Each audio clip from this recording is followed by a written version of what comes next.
সামনে কঠিন শাস্তির হুঁশিয়ারি, পিএসএলে বিদেশি ক্রিকেটারদের আনাগোনা বন্ধ কিংবা আর্থিক ক্ষতি। এমনকি পাকিস্তান বিশ্বকাপ বয়কট করলে শ্রীলঙ্কায় তাদের জায়গায় বাংলাদেশকে পাঠানোর হুমকি। কোনো কিছুই দমাতে পারছে না পাকিস্তান ক্রিকেট বোর্ডকে। যে কোনো পরিস্থিতিতেই ঢাকার পাশে দাঁড়াতে চায় ইসলামাবাদ। তা নয়তো কি, যেখানে ভারতে বিশ্বকাপ বয়কট নিয়ে কোনো দেশকেই পাশে পাচ্ছে না বাংলাদেশ ক্রিকেট বোর্ড বিসিবি, সেখানে খোদ বড় ভাইয়ের মতো পাশে দাঁড়িয়েছে পিসিবি। আইসিসির কাছ থেকে অনেক হুমকি ধমকিও পাচ্ছে তারা। কিন্তু তাতে কি, ক্রিকেটের সর্বোচ্চ নিয়ন্ত্রণ সংস্থা এবং ভারতকে বেশ চাপেই রেখেছে ইমরান ওয়াসিম ওয়াকারের দেশ। টি-20 বিশ্বকাপে বাংলাদেশের দাবি না মানাতে বেশ চটেছে পাকিস্তান। আসতে পারে বিশ্বকাপ বয়কটের মতো কঠিন সিদ্ধান্ত।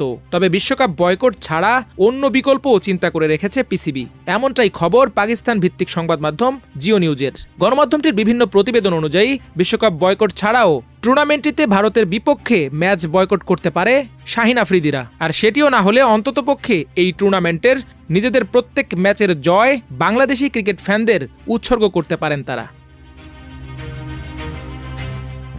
সোমবার পাকিস্তানের প্রধানমন্ত্রী শেহবাজ শরীফের সঙ্গে বিশ্বকাপে অংশগ্রহণ নিয়ে আলোচনায় বসেন পিসিবি চেয়ারম্যান মহসিন নাকভি। সেদিন দেশটির এই টুর্নামেন্টে অংশ নিয়ে চূড়ান্ত ঘোষণা আসার কথা থাকলেও তা পিছিয়েছে সপ্তাহখানেক। আগামী শুক্রবার কিংবা সোমবারের মধ্যে নির্ধারণ হতে পারে টি-20 বিশ্বকাপে পাকিস্তানের অংশগ্রহণের ভাগ্য। যাই হোক না কেন, বাংলাদেশের পাশে দাঁড়িয়ে যে আইসিসি ও ভারতীয় ক্রিকেট বোর্ডকে বেশ চাপেই ফেলেছে পাকিস্তান, তা হলফ করেই বলা যেতে পারে। কারণ বিশ্বকাপ বয়কট না করেও যদি অন্ততপক্ষে ভারতের বিপক্ষে এই টুর্নামেন্টে না খেলার সিদ্ধান্ত নেয় পাকিস্তান, তাহলে ব্যাপক লোকসানের মুখে পড়তে হবে ক্রিকেটের সর্বোচ্চ নিয়ন্ত্রণ সংস্থা এবং আয়োজক ভারত উভয়কেই। এদিকে পিসিবির পাশাপাশি আইসিসি ও বিসিসিআইকে নিজেদের কড়া সমালোচনায় চাপে রেখেছেন পাকিস্তানের সাবেক ক্রিকেটাররা, যেগুলো ব্যাপকভাবে ভাইরাল হচ্ছে সামাজিক যোগাযোগ মাধ্যমে। পাকিস্তানের সাবেক কিংবদন্তি ব্যাটার মোহাম্মদ ইউসুফের কথাই ধরুন না, নিজের ব্যক্তিগত এক্স হ্যান্ডলে তিনি লিখেছেন, New Zealand, Australia, Scotland, Nepal, Netherlands, Ireland, Namibia, Zimbabwe, Sri Lanka ও আফগানিস্তানের সম্মিলিত ক্রিকেট দর্শক সংখ্যা মোটামুটিভাবে বাংলাদেশের এককভাবে তৈরি করা দর্শক সংখ্যার সমান। 10টি দেশ মিলে 178 মিলিয়ন, এককভাবে বাংলাদেশের 176 মিলিয়ন।